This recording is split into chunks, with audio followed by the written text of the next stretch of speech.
श्रवण कीजिए राजू वाघमारे। यहाँ यहाँ तो सिर्फ सिद्धार्थ ही नहीं, प्रधानमंत्री ने भी कल यही कहा अपने बयान में कि तभी तो हर चुनाव के दौरान ये साथ आते हैं, लेकिन जब परिणाम निलबट्टे सन्नाटा होता है तो अलग हो जाते हैं एक दूसरे को कोस कर।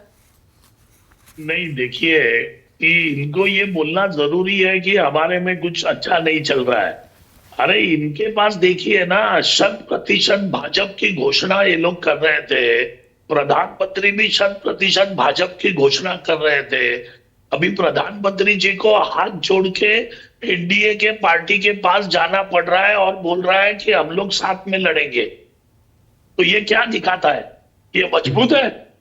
प्रधानमंत्री को बोलना पड़ता है कि भाई उम्मीदवारों को मत देखो, मेरे पास देखो, क्योंकि जो उम्मीदवार ये लोग खड़े कर रहे हैं सबके ऊपर भ्रष्टाचार के आरोप है, सबको ईडी के आरोप है, और इनको लेके ये खड़ा रहना चाहते हैं। इसके लिए प्रधानमंत्री बोल रहे हैं भाई मेरे पास देखो।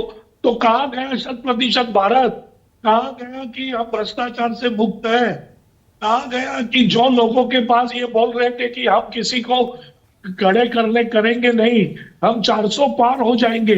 पूजा जी, मैं एक सिंपल बात बताता हूं कि ये जो लोग खड़े हैं भाजपा के और जो तरीके से चुन के आए 2019 में, 2019 को आंकड़ों को किसी भी देश के लोगों को सीरियसली नहीं लेना चाहिए, क्योंकि 2019 का जो इलेक्शन भाजपा जीत गई वो पुलवामा के मुद्दों के ऊपर, और पुलवामा के मुद्दों के ऊपर पूरे सैन्य के ऊपर, उनके कंधे के ऊपर बंदूक रख के इन्होंने इलेक्शन जीता।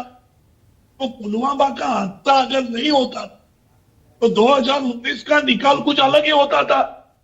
और आज भी देश के लोगों के दिल में और जहन में पुलवामा का हादसा है कि ये क्यों हो गया, किसने किया और किसको ये लोगों ने पकड़ा।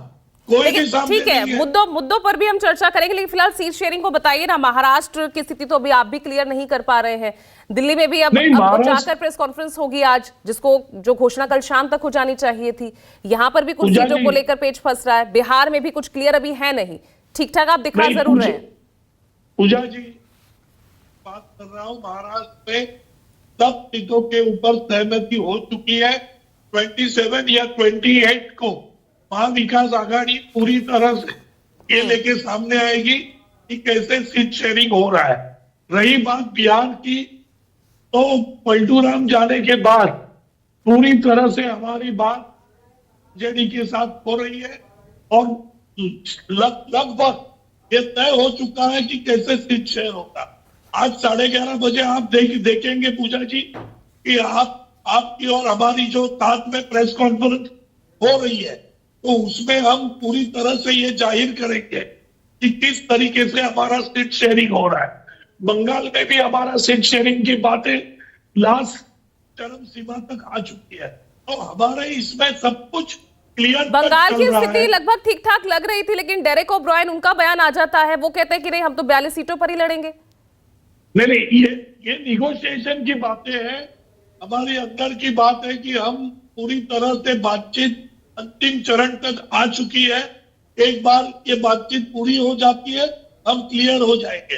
देखिए, ये इधर इतना अच्छा हो रहा है, इसके लिए तो प्रधानमंत्री जी उतावील हो रहे हैं और टीका कर रहे हैं बार बार, क्योंकि उनको उनके पैरों तले की जमीन खिसक गई है भाजपा की, और इसीलिए वो इंडिया गठबंधन के ऊपर टूट पड़ रहे हैं कि भाई इनका कुछ नहीं है, इनका कुछ नहीं है।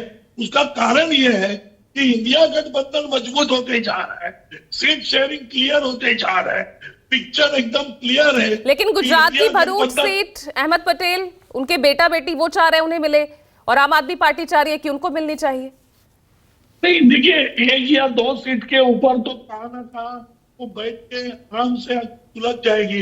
ये कोई बड़ी बात नहीं है कि 1 या 2 सीट के ऊपर गठबंधन का कुछ होता है।